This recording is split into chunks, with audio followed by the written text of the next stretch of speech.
lundi 13 mars, Moa Lasquale, visé par plusieurs plaintes, a été mis en examen pour viol et violence, a appris BFM TV. Le lendemain, sur les réseaux sociaux, Agathe Oprou a réagi. La réputation du rappeur Moa Lasquale se ternit à mesure que les années passent.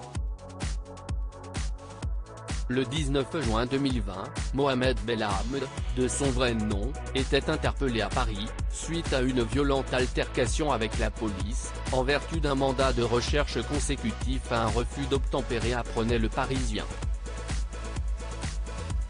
Lors d'un contrôle routier vendredi, les policiers du 18e ont constaté qu'il était visé par ce mandat et auraient cherché à l'interpeller. C'est à ce moment précis que l'artiste aurait pris la fuite à pied. Il a donc été rattrapé par les forces de l'ordre avant d'être menotté. Quelques mois plus tard, l'interprète de Luna est visé par plusieurs accusations pour agression sexuelle et violence. Il me tirait par les cheveux tellement fort que la peau du crâne se décollait, j'avais des hématomes partout sur la tête, a confié une victime présumée dans les colonnes du Monde. Ce lundi 13 mars, BFM TV apprend que Moa Lasquale, déjà mis en examen pour agression sexuelle et violence sur d'anciennes compagnes, a aussi été mis en examen pour viol en juillet 2022. Agathe Oprou monte au créneau sur Instagram quelques heures après la sortie de cette information. Le rappeur a réalisé un démenti par le biais de son avocate, Meélise Arfi.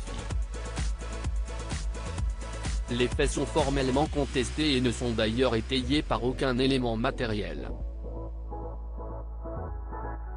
La plaignante, une certaine Yousra, avait dénoncé le comportement violent du rappeur sur Snapchat, puis sur la chaîne YouTube La Bandana Bilkis. Elle a fait savoir que Moa Lasquale l'avait tapé à plusieurs reprises et menacé avec un couteau lors d'un séjour à Dubaï. La jeune femme a aussi évoqué un viol qui se serait produit à Cannes et a diffusé une photo d'elle le visage ensanglanté à la suite de coups qui lui auraient été portés à Amsterdam. Autant de témoignages qui ont profondément choqué Agathe Oprou. Ce mardi 14 mars, l'ancienne chroniqueuse de TPMP a pris la parole sur son compte Instagram, en apprenant les nouvelles dérives du rappeur.